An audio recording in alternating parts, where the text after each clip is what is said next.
created your list, let's jump into the settings. First thing that you'll want to make sure that you've set up is the list schedule. This is when the list is going to display. Now, not all lists are going to have a schedule. Think of an incident report or employee write-ups. Those are going to be done on the fly. They're reactionary lists. But any of your operational day-to-day checklists, opening, closing, cleaning, temp logs, that's all going to be done through a schedule. So I'm going to start by adding a new display time and then a new display time here. I'll enter in the very earliest that I would want this list to display. In my opinion, it's okay to have the list show up early, waiting for your employee, rather than your employee waiting for that list. So if your employees come in 8 o'clock, display at 7:45. If they're a couple minutes early, great, the list is there waiting for them. When it comes to the deadline, when you select here where it says due, this is where you're setting when does this list need to be completed. This is an opening checklist. We open at 10:30. It has to be done by 10:30. So here we could set that time frame. Now it's 8 a.m., so we're going to do 2.5 hours. You can also come in and do the minutes. If you prefer, you can do the decimal place so it does make it nice. And then once the list has reached its deadline, it'll remain on the device. It can stay there until it's replaced by the next instance, meaning it's there until tomorrow morning when it displays again. Or we can set an expiration.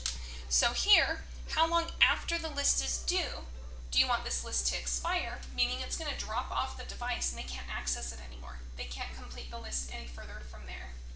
So here, let's say we're going to give it 1 more hour, and then we'll change this. Now, if you have multiple displays, let's say this is a restroom checklist or a temp log, when you're setting that initial deadline and expiration, this will automatically carry into each one. But if your times are going to be different from one schedule to another, that's where changing this only versus change all comes into play. Maybe I want to give this 2 hours. I'm going to do change this, and then it's going to adjust it for this single one and not the other 2. Now, if you have extra, just click that little X and it'll get rid of it. Once you have the time frame, now we need to set the schedule beyond that. So you have a couple options here when it comes to the repeating factor. You can do days of the week, meaning I can select every day, or maybe I'm closed on Sunday. You can do days of the month. Maybe this is some deep cleaning and we do this, 2 times a month. Then you can do the 1st and the 15th of every month. Now it's going to display on those specific dates. You also have an interval option where you can have it display instead of every 2 weeks, every 10 days. So a few options there. And then you also have your months where you want this to only display for your summer months. Maybe it's a patio, an outdoor eating area, and you're not going to have that during your winter months. You can come in and turn off those winter months.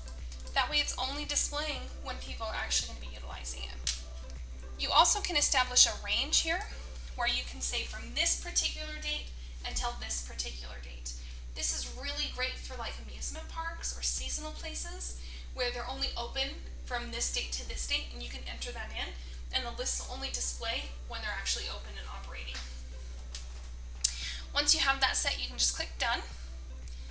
If your schedules are going to be different for the weekend, for example, I'm open later on Thursday or Friday, or I'm closing early on Sundays. Once you've established this, we'll just click done.